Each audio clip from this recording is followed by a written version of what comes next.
हमारे यहाँ जब गाय की काविंग नज़दीक आती है तो उसको हम सेपरेट कर देते हैं और उसको जो है मैटरनिटी पेंस के अंदर बंद कर दिया जाता है। वहाँ पर एक अटेंडेंट जो है मौजूद होता है, जो जब गाय की काविंग होती है तो उसके बाद बच्चे को रिसीव करता है। सबसे पहले उस बच्चे की सांस चेक की जाती है कि आया उसकी सांस आ रही है। अगर उसकी सांस आ रही है तो उसकी नॉस्ट्रल्स को साफ़ किया जाता है। बच्चे को माँ से उसी वक्त अलहदा कर लिया जाता है। दिल की धड़कन बच्चे की चेक की जाती है। उसके बाद बच्चे को हैंड ट्रॉली में डालकर जो है वो माँ से सेपरेट कर दिया जाता है और माँ को शेड में ले जाके उसकी मिल्किंग की जाती है और उसके क्लोस्ट्रम जो है वो विदिन हाफ़ एन आवर, पहले आधे घंटे के अंदर उसको क्लोस्ट्रम यानी बॉली पिला दी जाती है। ये सबसे इम्पॉर्टेंट चीज़ ये है कि बच्चे को पैदाइश के फ़ौरन बाद बॉली का मिलना बहुत ज़रूरी है। आम तौर पे एक मिसकंसेप्शन ये बना हुआ है, लोग ये कहते हैं कि जब तक गाय मैला ना फेंक दे उसको बॉली नहीं देनी चाहिए। ये बिल्कुल गलत बात है। बच्चे के पैदा होते ही उसको बॉली देनी चाहिए और जो टाइम पीरियड गुजरता जाता है पैदाइश के बाद, उस तरह उन एंटीबॉडीज़ जो क्लोस्ट्रम के अंदर मौजूद होती हैं उसकी एब्जॉर्प्शन इंटेस्टाइन में कम होती चली जाती है। इसलिए पहले आधे घंटे में उसको बॉली पिलानी है। उसके बाद उस बच्चे का हम वज़न करते हैं ताकि उसका ये बर्थ वेट है और उसका बर्थ वेट जो है वो रिकॉर्ड रजिस्टर में रिकॉर्ड कर लिया जाता है। इसको बर्थ वेट रिकॉर्ड करने के बाद बच्चे को अगर सर्दियां हैं तो गर्म माहौल में रखा जाता है, ऐसी जगह पे जहाँ पे प्रॉपर बेडिंग हो और नीचे पराली बिछी हो, माहौल गर्म हो, हीटर लगे हों और या भट्टी जल रही हो, उस माहौल में उसको रखा जाता है ताकि बच्चा जो है उसको कंफर्टेबल इन्वायरमेंट मिले, कंफर्टेबल माहौल मिले।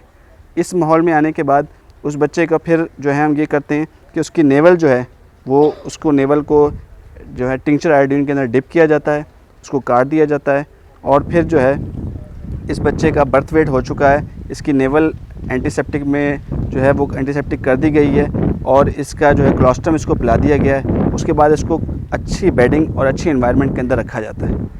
माँ को इससे सेपरेट हम लोग, चूँकि हमारा 0 डे पर वीनिंग सिस्टम चल रहा है इसलिए माँ को उससे अलग कर लिया जाता है। बच्चे को क्लोस्ट्रम भी जो है वो फीडर के ज़रिए दी जाती है। 15 दिन की जब बच्चे की उम्र 15 दिन हो जाती है और जब बच्चे की उम्र 15 दिन उसके बाद इसकी डिहॉर्निंग की जाती है, यानी उसके जो है सींग जहाँ से निकलने होते हैं वो जगह वाज़े हो जाती है। उस वाज़े जगह को इलेक्ट्रिक डिहॉर्नर के ज़रिए उसकी डिहॉर्निंग की जाती है और फिर सारी उम्र उसके जो है सींग नहीं निकलते। डिहॉर्निंग, इलेक्ट्रिक डिहॉर्निंग के बाद उसके इर्द गिर्द वैसलीन लगा दी जाती है ताकि उसकी जो है वो जो बड है वो उसके इर्द गिर्द जो है वो उसकी स्किन ना जले। उसके बाद जो फीमेल होती हैं बछड़ियाँ, उनके जो एक्स्ट्रा टीट्स होते हैं, जो थन, 4 थन के अलावा जो थन होते हैं उनको सर्जिकली रिमूव किया जाता है, उनको काट दिया जाता है ब्लेड के साथ और वहाँ पे जो है वो पोटाशियम परमैंगनेट लगा दी जाती है। ये 2 बहुत अहम प्रैक्टिसेस हैं जो कि काफ सेक्शन के अंदर अंजाम दी जाती हैं और जिस पर गवर्नमेंट बहुत ज़्यादा स्ट्रेस दे रही है कि मेल और फीमेल दोनों की 100% डिहॉर्निंग की जाए। जो जानवर डिहॉर्न होता है, जिसके सींग नहीं होते, उसकी कीमत भी ज़्यादा लगती है मार्केट में बजाय उसके जिसके सींग होते हैं। इसलिए डिहॉर्निंग इसकी जो है वो बड़ी इंपॉर्टेंट है। एक्स्ट्रा टीट रिमूवल इसका बड़ा इंपॉर्टेंट है और इसके अलावा जो हम उसको दूध फिर फीडर के ज़रिए जो दूध देते हैं वो उसको 10% ऑफ बॉडी वेट के हिसाब से देते हैं। मसलन अगर एक बच्चा 20 kg का है तो उसको जो है वो 2 लीटर दूध दिया जाएगा, 1 लीटर सुबह देंगे और 1 लीटर शाम देंगे। इसी तरह हम इसको 12 वीक्स हमने जो है 12 वीक्स में इसको जो हमने वो वीनिंग करनी है, दूध ख़त्म करना है।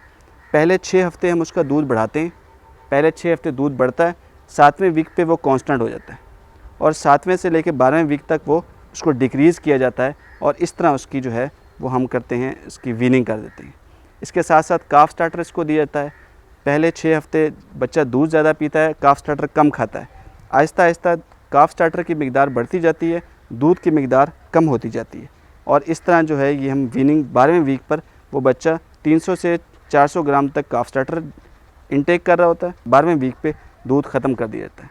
इसके अलावा जो हम उसको दूध पिलाते हैं, सर्दियों के अंदर उसको गर्म किया जाता है, 40 डिग्री सेंटीग्रेड तक उस दूध को गर्म किया जाता है और फिर उस बच्चे को पिलाया जाता है ताकि उसके जो, और गर्मियों के अंदर जो है वो नॉर्मल टेम्परेचर जो दूध का होता है वही मुनासिब होता है और उसको उसी पे दूध पिलाया जाता है। दूध के अंदर हम हफ्ते में 2 दफ़ा एंड्रोमाल जो है एंड्रोफ्लॉक्सासिन का जो पाउडर है एंड्रोमाल C के नाम से, वो हम उसके अंदर डालते हैं ताकि बच्चे जो हैं डायरिया वगैरह मुख्तलिफ बीमारियों से महफूज रह सकें।